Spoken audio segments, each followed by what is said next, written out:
Can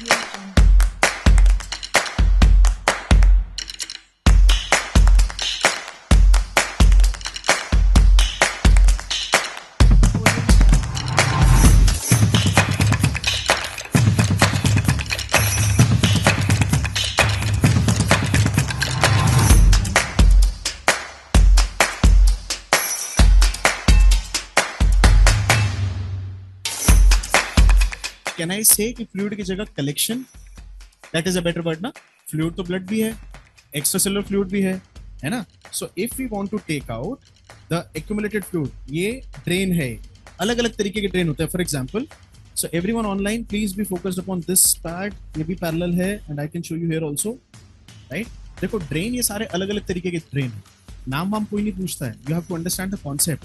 सबसे commonly use drain in general surgery and in orthopaedics. Orthopaedics में हम ये यूज करते हैं, right. Romovac, general surgery, this is Romovac वाला. ये सब, ये वाला जो है नीचे जो पाइप जैसा दिखाई दे रहा है, एब्डोमिनल ड्रेन है. इन दोनों में फर्क क्या है? Just see, sorry, the screen यहाँ पे, दोनों में फर्क देखो. इन दोनों के अंदर रोमोवैक वाला और एब्डोमिनल वाला, फर्क क्या है? इसके अंदर ये सेरेटेड एंड्स दिख रहे हैं बॉडी के, राइट. ये तो बिल्कुल प्लेन चपटी सी एक पॉलिथीन है ना. आई शो यू कि रोमोवैक पे क्वेश्चन अगर आएगा तो what all you have to remember. देखो रोमोवैक लगाने का कॉन्सेप्ट क्या है और इसके एमसीक्यूज क्या है. You should understand that part. This is a sterile packing. देखो स्टेराइल है ये भी, बिकॉज ये सर्जन को टच करनी है.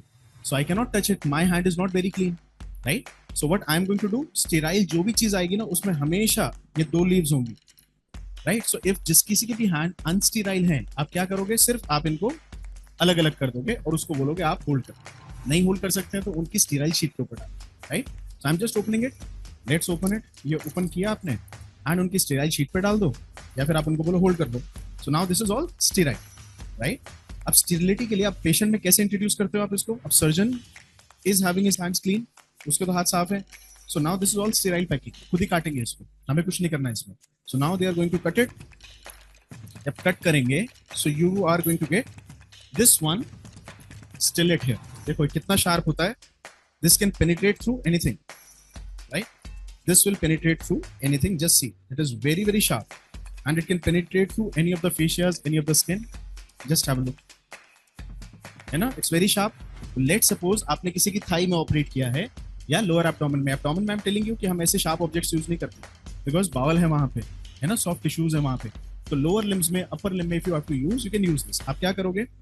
ओपन एरिया जो भी है, थाई का एरिया, लेग का area, whatever is open, through that wound, closure करने से पहले you just put it inside and you take it out. तो ये हमारा इंसिजन पॉइंट है, राइट. और आपने इसको आगे से निकालने के बाद you remove it and you just cut. पैर में तुम डाला कहाँ है? मैंने पैर में, है ना, डाला भी नहीं मैंने पैर में. तो सर्जरी एक आध मान करवा के मानोगे ना. ये वाला सॉरी, वो कैमरे में नहीं आएगा बेटा, कैमरा इस देयर ना. हाथ में कर ले. हाथ में यूज नहीं करते, ये ध्यान रखना, because space is very limited here. यहाँ कोई ड्रेन की आपको जरूरत नहीं है, राइट. जब आप, या एग्जाम्पल के लिए मान के चलना, सपोज, है ना. So we are doing a surgery here. This line is my operative line. अभी हमने क्लोज नहीं किया, तो फेशिया को क्लोज करने से पहले, क्योंकि आपका फ्लूइड तो अंदर से ही आएगा, so just pass it there, अंदर स्किन के अंदर डालो and take it out from the skin from other area. ये साइट है हमारी ऑपरेटिव, यहाँ से निकाल दिया. ये निडल इसीलिए होती है शार्प, इसीलिए एज होता है इसका कि आप ये बाहर आ जाए. अब आपको कोई पंचर नहीं करना. वंस इट इज आउट, अब आप इस एंड को यू विल कट. इसका काम पूरा हो गया. एंड मूव इट असाइड, ताकि किसी को लगे ना ऑपरेटिंग टीम में. ये साइड हो गई. Now this is coming out from the skin, right. ये आपका फेशिया के नीचे है. अब जो फेशिया के अंदर है, देखो उसमें डॉट्स दिखाई दे रहे हैं, छोटे छोटे डॉट्स बने हुए इसके अंदर. Now you have another connecting tube here, okay. अब कनेक्टिंग ट्यूब में one of the ends, right, one of the ends, this is our tube, this is our drain box, है ना.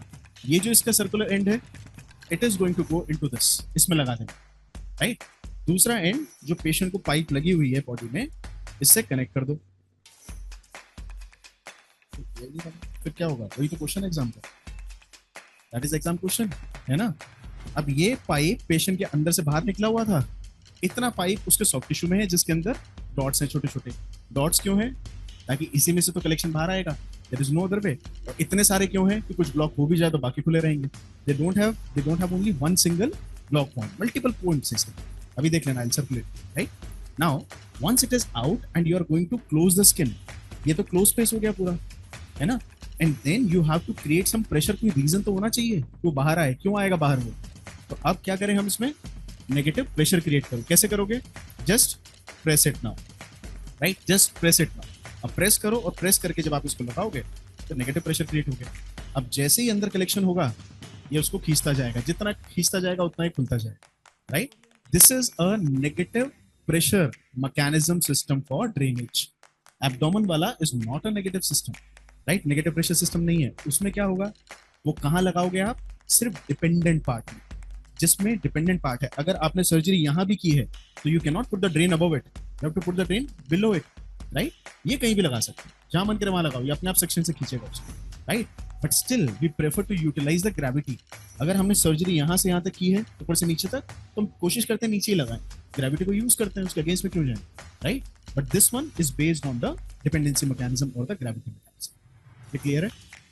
अब मुझे ये बताओ, जस्ट इसको नहीं आया समझ में, देखो क्वेश्चन पूछना नहीं छोड़ना, and don't think I will call you here तो पूछोगे नहीं, right, if you can explain to someone इसका मतलब तुम्हें आता है, फिर गलतियां नहीं होंगी, राइट, लगाओ उसको, बताते जाओ, एक्सप्लेन करो सबको, अच्छा अच्छा आगे करो करो। क्या किया आपने, सबसे पहले पेशेंट में स्टिलेट से एंट्री पॉइंट बनाया, राइट, पेशेंट के बाहर ये पाइप आ गया, ये पाइप पेशेंट के अंदर ही है अभी भी, क्या है दिख रहा है इसमें, तेज बोलो तेज बोलो, चलो अब आ रही आवाज, राइट, सो अब ये नेगेटिव प्रेशर क्रिएट हो गया, तो अब I am going to put it here ऐसे, राइट, अगर यहाँ पे फ्लूइड होगा तो इसका नेगेटिव प्रेशर है ना, pressure from the positive side will pass on to the negative side, तो अब जैसे ही इसमें फ्लूइड इकट्ठा होगा, यहाँ पे कुछ सीपेज आएगा, ब्लड वेसल्स एक्यूमुलेशन होगा, तो ये जैसे जैसे दबा है ये खींचता जाएगा, जैसे जैसे फ्लूइड आएगा ये खुलता चला जाएगा, right, this is one part, ये आया समझ में पक्का, और कोई जिसको नहीं समझ में आया, ये तो बाहर आ गया ना, ये तो बाहर आ गया निडल के साथ, और ये पार्ट आपके ऑपरेटिव साइड पे रहेगा, तो वहां पे जो सोकेज रहेगा इन्हीं होल से बाहर आता रहेगा, this is already out of the skin, ये तो काट दिया ना निडल वाला आपने, तो निडल तो काट दिया है ना, आपने निकाला था इसको, इसको यहाँ पे छोड़ो ऑपरेटिव साइड पे, अब आपने सूचर करके बंद कर दिया, ये तो क्लोज हो गया ना, ये बाहर थोड़ी दिख रहा है आपको, अच्छा जिसको कंफ्यूजन है ट्यूब देखो, लाइट क्या है, ऑप्शन हो गए वही, ब्रोंकोस्पेज्म हो गया, लैरिंगोस्पेज्म हो गया, लैरिंजल एडिमा हो गया, सर्कुलेटरी फेलियर हो गया, चार ले लो। एक तो हो गया सर्कुलेटरी फेलियर, सर्कुलेटरी फेलियर होता तो आईवी फ्लूइड देते तो बचा लेते, ब्रोंकोस्पेज्म है ना, ब्रोंकोस्पेज्म के लिए साल्बुटामोल है ना, आप किस लिए साल्बुटामोल दीजिए ना, बचे तो ना, वोट क्यों नहीं ले पड़ गए, लैरिंगोस्पेज्म है या लैरिंजल एडिमा, जो भी ठीक लगे, लैरिंगोस्पेज्म। देखिए यहाँ पे हिस्टामिन रिलीज होता है और हिस्टामिन इन्फ्लेमेशन करता है, इन्फ्लेमेशन मतलब एडिमा ना, तो आंसर क्या हुआ, वोट इसलिए नहीं ले पड़ते हैं एनाफिलैक्टिक शॉक में, because the patient will develop laryngeal oedema.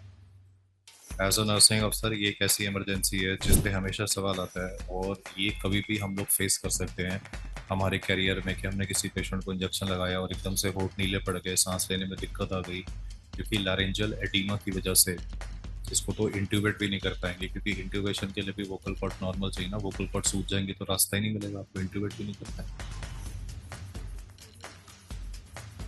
तो आपने जो डॉक्टर ड्यूटी पे था उसको कॉल किया, वो कहीं दूसरे फ्लोर पे वार्ड में जो डॉक्टर है वो राउंड ले रहा, उसको कॉल किया कि भाई ऐसे रिएक्शन हो गया, बस आ जाओ, उसने कहा ठीक है मैं यार आता हूँ, आप ऐसा करो इमरजेंसी ट्रे से ना वो एटरलिन निकालो, उसको दे दो, कि आप जानते हैं कि जो एंटीडोट होता है एनाफिलैक्टिक शॉक का, वो एटरलिन होता है। तो आई थिंक इस बार के एग्जाम में भी क्वेश्चन था ही कि भाई एटरलिन कितना देंगे, तो कल हमने कार्डियक अरेस्ट में पढ़ाई था 1 मिलीग्राम होता है, यहाँ पे 0.5 मिलीग्राम एटरलिन पेशेंट को देना ही देना। उससे पूछा कि कैसे देंगे, तो ऑब्वियसली यहाँ पे आईवी लाइन तो मिलेगी नहीं, क्योंकि हिस्टामिन एक बड़ा पोटेंट वेसोडाइलेटर होता है, तो नस से तो गायब हो जाएंगे, तो इंट्रामस्कुलर देंगे। आप मुझे बताओ कि मतलब डाइल्यूट करके देंगे या ऐसे अनडाइल्यूटेड दे देंगे, ऑप्शन दूं, 1:1000, 1:10,000, 1:1 लाख। अच्छा, तो ये एक लौता ऐसा सिनेरियो होता है जहाँ पे जो एड्रेलिन होता है उसको हम डाइल्यूट नहीं करते हैं, मतलब जो वायल में एड्रेलिन होता है 1:1000 होता है उसी को देते हैं, वरना कार्डियक अरेस्ट में वेंट्रिकुलर फिब्रिलेशन में और पीवीटी में हमने कल हमेशा डाइल्यूट करके दिया था, दैट इज 1:10,000। इकलौता सिनेरियो इन इमरजेंसी मेडिसिन जहाँ पे हम एड्रेलिन सीधा डायरेक्टली वायल से देते हैं और अनडाइल्यूटेड देते हैं, और 1:1000 डाइल्यूशन का देते हैं, that is directly from the vial is current condition. आप बताओ कि सिंगल डोज देंगे कि रिपीटेड देंगे? एक ही डोज बहुत होगी या रिपीट करना पड़ेगा? रिपीट करना पड़ेगा। सिंगल डोज, ये भी ऑप्शन था ना, एक था सिंगल डोज, एक था रिपीटेड डोजेस। तो आंसर है रिपीटेड डोजेस। फिर जो साइनोसिस होता है उसमें विजिबल इंप्रूवमेंट नहीं आती है, और रिपीटेड डोजेस में जो यूजुअल गैप रहता है कि भाई कितनी देर बाद देंगे, तो यूजली 5 to 15 मिनट्स का रेंज होता है, बट मिनिमम जो है वो है 5 मिनट्स और अपर लिमिट है 15 minutes till visible improvement occurs. वो बात अलग है कि अगर 2 या 3 बार के शॉट्स में इंप्रूवमेंट नहीं हुई तो वैसे ही पेशेंट हम लूज कर देंगे। लेकिन ये क्वेश्चन काफ़ी बार आया हुआ है। एक बार तो ऐसे पूछा था उसने कि you are a nursing officer transporting a patient in an ambulance, और उसने जो सिचुएशन दी थी वो बोला था कि पेशेंट जो था वो सुबह सुबह मॉर्निंग वॉक के लिए गया था, मधुमक्खियों का जो छत्ता था उसके पास से निकल रहा था, तो मधुमक्खियों ने उसको काट लिया और उसके बाद में उसकी पूरी बॉडी में सूजन आ गई, तो इमरजेंसी कॉल आई थी और आपकी एम्बुलेंस में आप उसको ट्रांसपोर्ट कर रहे हो। तो ऑप्शन था सिंगल डोज देंगे, रिपीटेड डोज देंगे, और एक था रिपीटेड डोजेजेस विद इंट्यूबेशन। तो इंट्यूबेशन तो कर ही नहीं सकते ना, क्योंकि इंट्यूबेशन तो यहाँ पे कॉन्ट्राइंडिकेटेड होती है। दो सिचुएशंस जहाँ पे इंट्यूबेशन ट्राई नहीं करनी होती है सीधा। तो एपिग्लोटाइटिस में डायरेक्टली इंट्यूबेशन अलाउड नहीं होता। एपिग्लोटाइटिस की बात करेंगे, लेकिन अभी के लिए तो इतना है कि क्योंकि वोकल कॉर्ड्स में स्वेलिंग है तो इंट्यूबेशन यहाँ कर ही नहीं पाएंगे, तो फिर ऑप्शन देनी भी पड़े तो कैसे देंगे? मान लो वोकल कॉर्ड्स में सूजन आ गई, कोट निकले, तो फिर कैसे देंगे? वोकल कॉर्ड के नीचे कैसे जाएंगे? देखो थायराइड, एक तो ट्रैकेओस्टमी है, ट्रैकेओस्टमी में टाइम लगेगा ना, तो क्या कर सकते हैं? क्रिकोथायरोटोमी कर सकते हैं। बेसिकली द पॉइंट इज यहाँ इंट्यूबेशन नहीं करना है, और अगर फिर भी ऑक्सीजन देनी पड़े और ऑक्सीजन अगर नहीं दे पा रहा है, ट्रिकोथायरोटोमी करके हम पेशेंट को एटलीस्ट ऑक्सीजन डिलीवर कर सकते हैं। और ट्रैकेओस्टमी में तो टाइम लगेगा, लेकिन जो मेन कॉन्सेप्ट है वो है एनाफाइलैक्टिक शॉक। शॉक क्यों बोल रहे हैं? हिस्टामाइन वेजोडाइलेटर है ना, तो बीपी क्रैश कर जाएगा इस पेशेंट का। जब आप बीपी चेक करोगे इस पेशेंट का, तो इसमें आपको हाइपोटेंशन मिलेगी, तो इसका मतलब कि एक एडिशनल एक्टिविटी जो करनी पड़ती है वो है फ्लूइड्स, तकरीबन 1 से 2 लीटर सलाइन हम इस पेशेंट को over the next 1 to 2 hours देंगे, ताकि इसका जो शॉक वाला एस्पेक्ट है उसको मिनिमाइज किया जा सके। वेजोडाइलेटरी एक्टिविटी क्योंकि हिस्टामाइन रिलीज हो रहा होता है। कई बार आजकल जो क्वेश्चन आते हैं वो इंटीग्रेटेड आते हैं, वो पैथोलॉजी से मिक्स कर देता है। नहीं चूज किया। बीमारी कौन सी करनी है जी? टीबी करनी है, एचआईवी करनी है, या ये बड़ा प्रोग्राम वेक्टर बॉर्न करना है? ये बड़ा है, ये बस ये है कि ये इसमें वेक्टर बॉन्ड बड़ा प्रोग्राम। चलो, national vector bond disease control programme. चल भी, जय माता की, शुरू हो जाओ। National vector borne disease control programme, NVBDCP। NVBDCP, national vector borne disease control programme. पहला सवाल, इसमें कौन सी बीमारियां आती हैं? इसमें टोटल 6 बीमारियां हैं जो आपको पढ़नी है। There are total 6 diseases, that is malaria, dengue, chikungunya, आगे चलो, हाँ जी, पाइलेरियासिस, lymphatic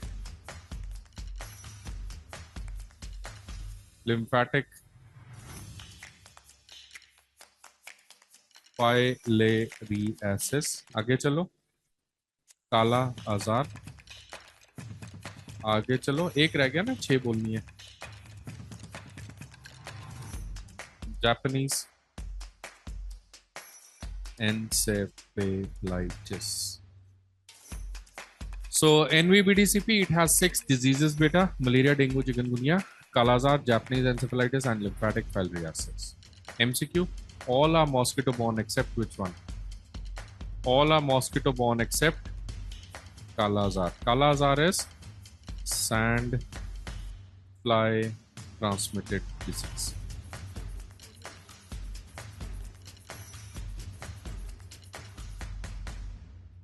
Kala-Azar is sandfly transmitted disease. All others are mosquito borne illnesses.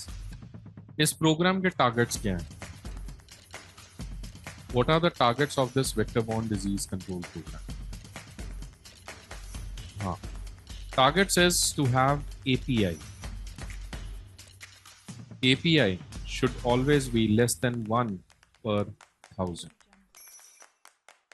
API क्या होता है? Annual parasite. Very nice. Annual parasite. I क्या है? Index होता तो नाम पूछते. Annual parasite incidence. Annual parasite incidence. It should be less than 1 per 1000.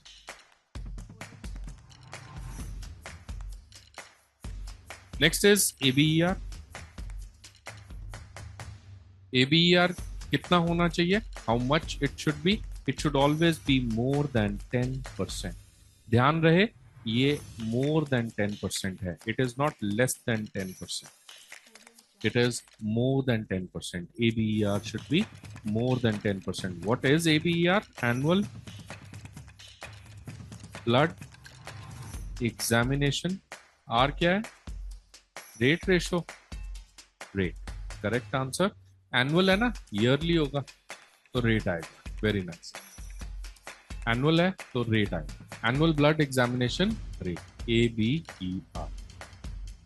So API कितना चाहिए? API should be less than 1 and ABER should be more than 10.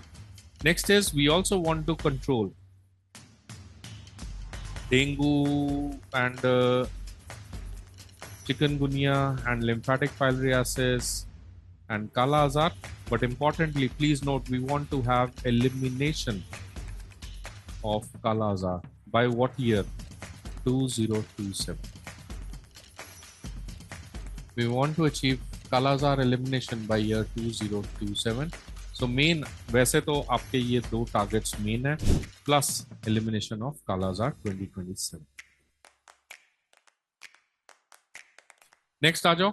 How will you control Kala-Azar, Japanese encephalitis, dengue, malaria? कैसे करोगे? Strategy क्या है? तरीका क्या है हमारे पास? What is the तरीका to control all this? What do you think?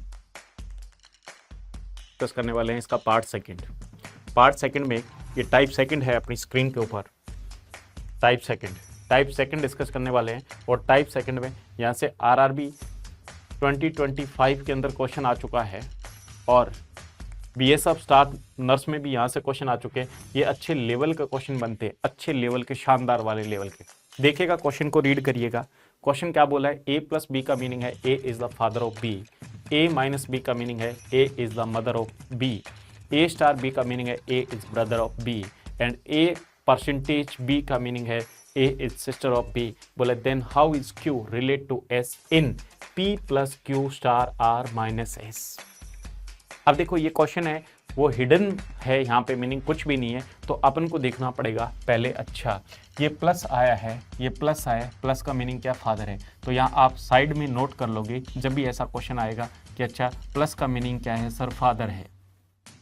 फिर सर माइनस आया है और माइनस का मीनिंग क्या है? सर माइनस का मीनिंग क्या है? मदर है. माइनस का मीनिंग क्या है? मदर है. माइनस का मीनिंग क्या है? मदर है. और फिर स्टार आया, स्टार का मीनिंग क्या? ब्रदर है. स्टार का मीनिंग क्या? ब्रदर है.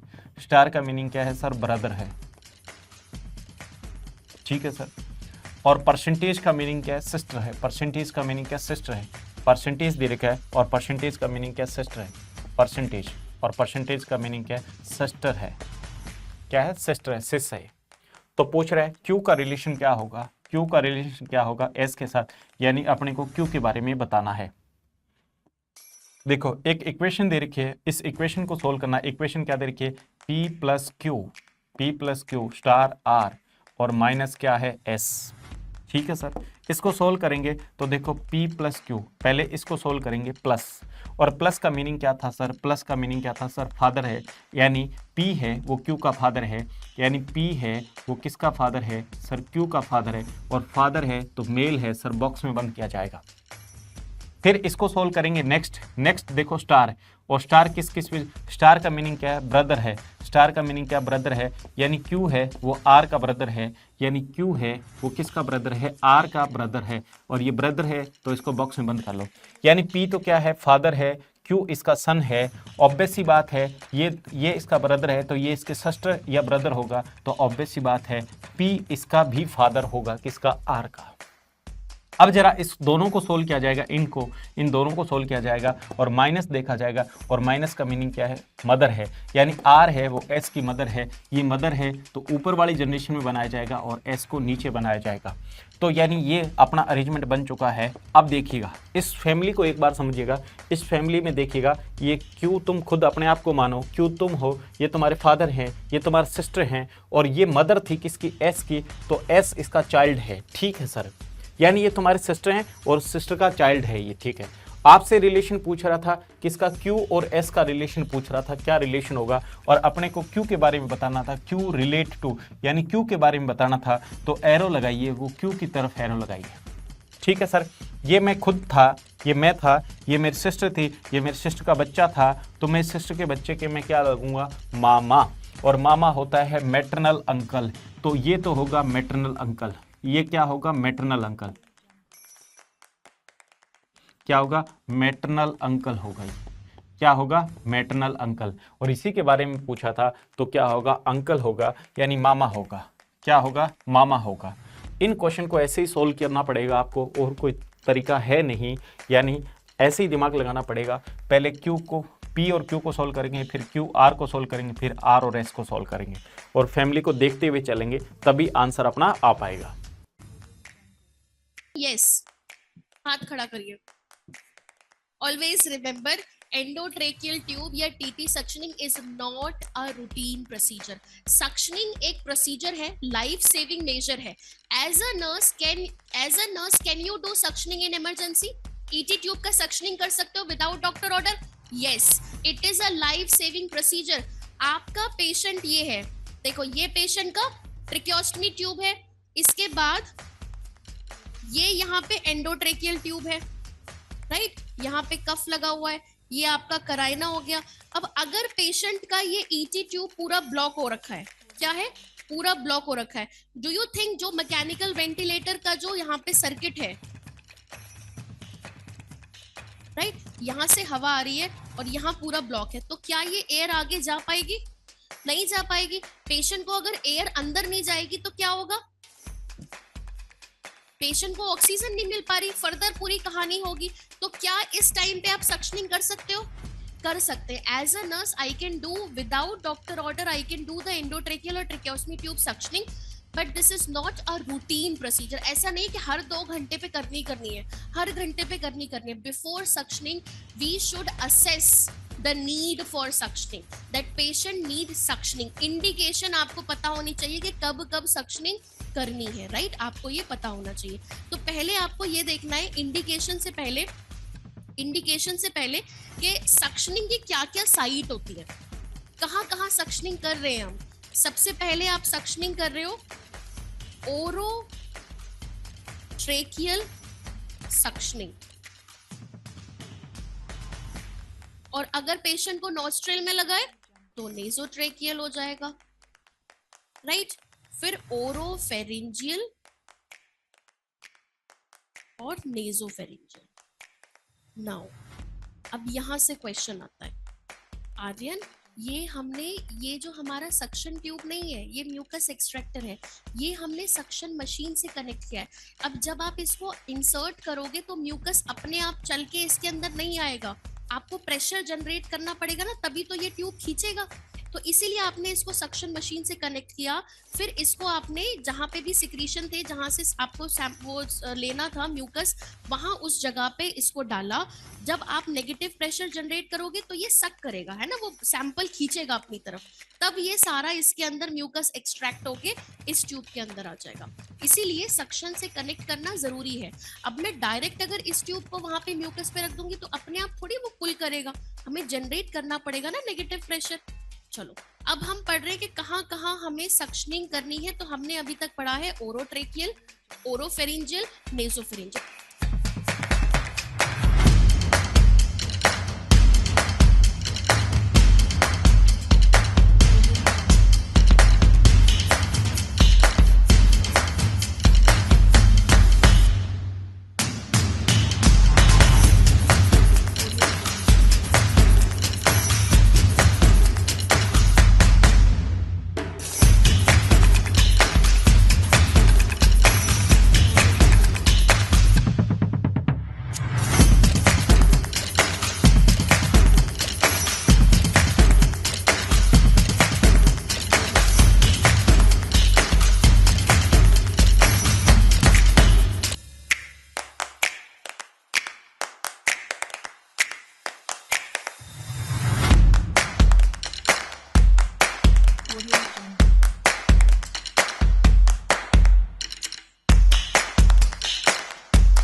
Audio Jungle.